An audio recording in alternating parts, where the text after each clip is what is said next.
नमस्कार, तुमचं सगळ्यांचं स्वागत आहे माझ्या एका नवीन ब्लॉगमध्ये. आणि आजचा दिवस तुम्हाला खूप खूप छान जाऊ ही स्वामीचरणी प्रार्थना. तर आज एक चॅलेंज घेऊन मी तुमच्यासमोर आलेली आहे. आणि हे चॅलेंज असं आहे की मला आता 1 तासामध्ये 1 ते 1.5 तासामध्ये मला स्वयंपाक बनवण्याचा चॅलेंज घेतला आहे. कारण बऱ्याच वेळेला आपण जेव्हा आपल्यावरती अशी वेळ येते की आता काय करायचं, आता घड्यात बघा 11:15 वाजलेले आहेत आणि मला 12:30पर्यंत जेवण रेडी पाहिजे. आणि ह्या जेवणामधला माझा मेनू असणार आहे तर 2 भाज्या, चपात्या आणि वरण भात असं मेनू असणार आहे.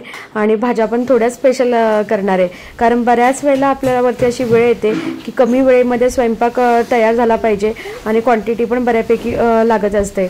मग अशा वेळेला मग आपण विचार करतो आता कशी सुरुवात करायची स्वयंपाकाला. तर अशा वेळेला मी काय केले, कुकरमध्ये पहिल्यांदा कुकर लावून घेते. कुकर झालं ना की बरंचसं काम झाल्यासारखं वाटतं. कारण काय, कुकर गार व्हायला बऱ्यापैकी वेळ लागतो. मग कुकर गार होईपर्यंत आपण बरीचशी दुसरी कामं आवरून घेऊ शकतो.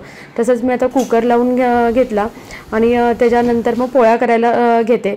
आणि ह्या पोळ्या मला अंदाजे जवळपास 14 ते 15 मला पोळ्या करायच्या आहेत एका वेळेला.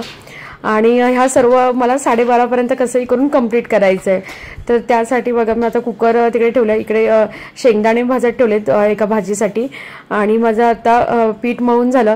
पीठ मळून झाल्या मी पहिला ओटा क्लीन करून घेतला. कारण ओट्यावरती पीठ पडलं की पूर्ण ओटा असा खराब दिसतो आणि अजूनच काम करायला काही सुधरत नाही. तर अशा वेळेला पहिल्यांदा ओटा वगैरे साफ करून घ्यायचा आणि नंतर मग दुसरं जे काही काम असेल ते आपण करायला सुरुवात करायची. तर पीठ मळून झालं. आता मी ते शेंगदाणे ठेवले, शेंगदाणा बारीक करून घेते. आणि ते नंतर पीठ आता बऱ्यापैकी माझं मऊ झालं होतं. मग चपात्या करून घेते. चपात्यांनाच थोडा जास्त, जर स्वयंपाकामध्ये जास्त वेळ जात असेल तर पोळ्या करायला जातो जास्त वेळ. त्यामुळे मग मी पहिल्या पोळ्या करून घेतल्या. पोळ्या झाल्या की मग आपल्याला काय वाटतं, कोणा भूक लागली किंवा कुठे पटकन बाहेर जायचं असेल तर पोळ्या तयार असल्या की आपण पटकन भाजी झाली की वाढू शकतो. म्हणून पोळ्या तयार करून घेते. आणि आम्ही तर साध्याच पद्धतीने पोळ्या करतो, घडीच्या वगैरे काही पोळ्या करत नाही. साध्याच पोळ्या असतात आणि पोळ्या पटकन बनवतो आम्ही आणि जेवायला बसतो. बऱ्याच वेळेला असं होतं जेव्हा पाहुणे येतात आणि किंवा भाज्या भरपूर अशा भाज्या करायच्या असतात, 1-2 भाज्या करायच्या असतात, त्यावेळेला मग गडबड होते. तर अशासाठी ही टिप्स आहेत. तर माझ्या आता पोळ्या करून झाल्यात. आणि मी ज्या भाज्या करणार आहे त्यांसाठी जेवढा लागणारा कांदा, टोमॅटो असं सर्व घेतलं आहे. आणि त्या भाज्या पण एकत्र करून घेतल्यात. म्हणजे बघा मला आता कॅप्सिकम वगैरे लागणार आहे, मिरची, कोथिंबीर. तर त्या सर्व भाज्या मी आता बारीक करून घेते. त्याच्या अगोदर मला अशा वेळेला सर्वात जास्त उपयोगी पडतो, जवळचं सर्वात जर हेल्पिंग टूल असेल किचनमधलं गडबडीच्या वेळेला, तर हे कटर आहे, चॉपिंग कटर. तर ते मला बऱ्यापैकी कामाला येतं. जेव्हा माझी घाई असते ना त्याच वेळेला मी ते काढते, रोजचं काढत नाही. आणि ज्यावेळेला जास्त क्वांटिटीमध्ये मला कांदा आणि टोमॅटो लागणार असतं तेव्हाच ते मी वापरते. कारण ते धुवायचा पण एक प्रश्न असतो मोठा, त्यामुळे ते मला कधी कधी असं सुरीनेच कापलेलं बरं वाटतं. पण आज मला गडबड पण आहे आणि कांदा टोमॅटो जास्त लागणार आहे, त्यामुळे मी त्याचा वापर करते. आणि आता ते कांदा टोमॅटो एकत्र कापून कट करून झाला माझा. आणि याने काय होतं, एकदम जसं बारीक पाहिजे ना तसं बारीक होतं कापून. आता मला वांग्याचं भरीत करायचं आहे, पनीरची भुर्जी करायची आहे. त्यासाठी बघा मी वांगी शिमला मिरची व कोथिंबीर अशा सर्व भाज्या जेवढ्या लागणार आहेत त्या असं काढून घेतल्या. आणि त्या भाज्या पहिल्यांदा सर्व स्वच्छ असं नळाखाली धुवून घेते. म्हणजे जेवढ्या लागणाऱ्या भाज्या एकत्र धुवून घेतल्या आपण की पटापट मग त्याला कटिंगला सुरुवात होते. नाहीतर काय करतो, एक भाजी धुवा, पुन्हा कट करा, दुसरी भाजी धुवा, मग त्याच्यामध्ये बराच वेळ जातो. त्यापेक्षा मग भाज्या सर्व धुवून घेतल्यात मी अगोदर आणि नंतर मग त्या कटिंग करते. आणि हे बघा एक कटिंग चालू आहे माझी. वांग्याचं भरीत पण मी जे पद्धतीने करणार आहे ती थोडीशी मला माहिती आहे, ती पद्धत मी वापरते वांग्याचं भरीत करायला. पण त्याच्या अगोदर म्हटलं आधी पनीरची भुर्जी करून घेऊया. तर मी जेवढा कांदा, टोमॅटो, आलं लसूण पेस्ट तर मी तयारच ठेवलेली असते करून, तर ती टाकून घेतली. धने पावडर आणि मग नंतर थोड्या वेळानंतर मग शिमला मिरची जी बारीक कापून ठेवले ती टाकायची. शिमला मिरची पनीरची भुर्जीची टेस्ट एकदम छान येते आणि दाताखाली थोडीशी शिमला मिरची आली की ती खायला एकदम टेस्टी लागते. आणि हे बघा आता मी थोडंसं त्याच्यामध्ये धने पावडर ॲड केले आणि एकदम सर्व व्यवस्थित असं मिक्स करून झाल्याच्या नंतर मग मी त्याच्यामध्ये पनीर टाकून घेणार आहे. अशा ह्या ज्या स्पेशल भाज्या असतात ना त्या करायला वेळ पण तेवढाच जातो. म्हणून मी तुम्हाला म्हटलं मी जे 1.5 तासाचं चॅलेंज घेतले यासाठी घेतले, कारण बऱ्याच वेळेला असं होतं की काहीतरी स्पेशल भाजी करायची असते आपल्याला आणि मग आपल्याला एवढ्या कमी वेळेत माझी भाजी होईल का. तर जर अशा पद्धतीने आपण तयारी केली तर त्या भाज्या अशा पटकन होऊन जातात.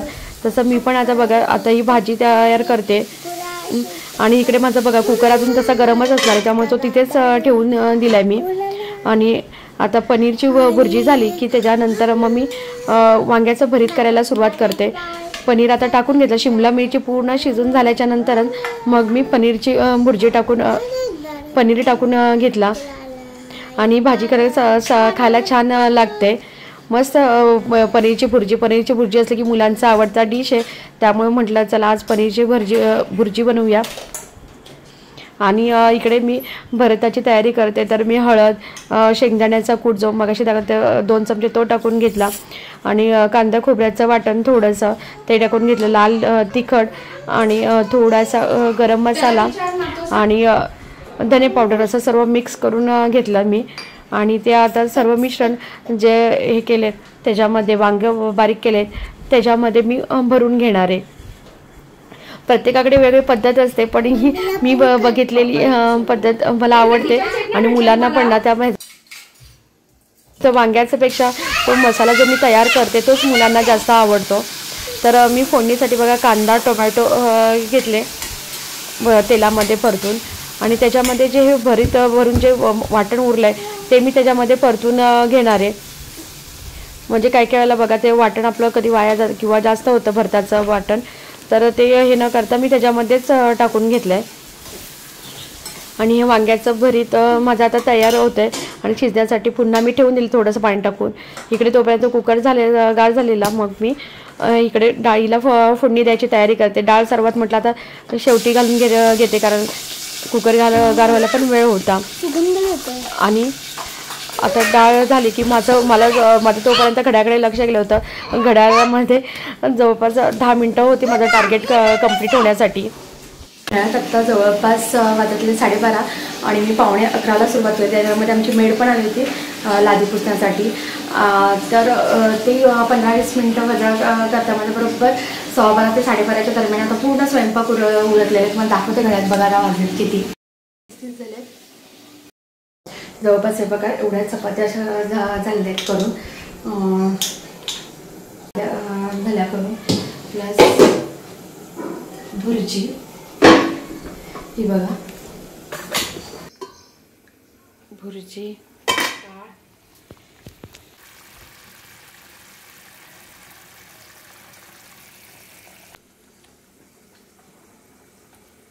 आज मी दाखवते वांग्याचं भरीत. ते आमच्या पद्धतीने किंवा मी जे बघितले तसं मी केले. वांग्याचं भरीत केले, पनीरची भुर्जी केली, वरण केले, डाळ भात आणि चपात्या.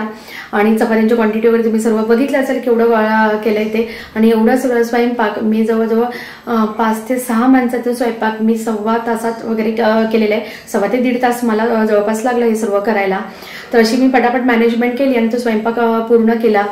करताना प्रश्न पडतो की काय बनवायचं कसं बनवायचं. नाही आज तर एवढं स्वयंपाक बनवायचं आहे, मग ते होईल की नाही आणि मेन म्हणजे वेळ कंप्लीट होईल की नाही. बऱ्याच वेळेला असं असतं की स्वयंपाक प्रत्येकजण स्वयंपाक करतो पण कधी कधी उशीर होतो, मग टाईम मॅनेजमेंट चुकतं. जेवायला येणारी माणसं ऑफिसमधून येणारे कोणीतरी असतात, स्कूलमधून येणारे असतात आणि तेवढ्या वेळेतच स्वयंपाक तयार झाला पाहिजे. मग आज मी तुम्हाला दाखवलं सर्व स्वयंपाक तयार करून. तो मी तेवढ्या वेळेतच असा पटापट असा स्वयंपाक करून दाखवला आहे. म्हणजे जो तुमच्यासोबत असं शेअर केलं आहे जेणेकरून याचा उपयोग कोणाला तरी होईल. आणि असा माझा आजचा ब्लॉग होता. आणि आजचा ब्लॉग आवडला असेल तर नक्की चॅनल सबस्क्राईब करा. असंच भेटू आपण पुढच्या ब्लॉगमध्ये. तोपर्यंत बाय बाय.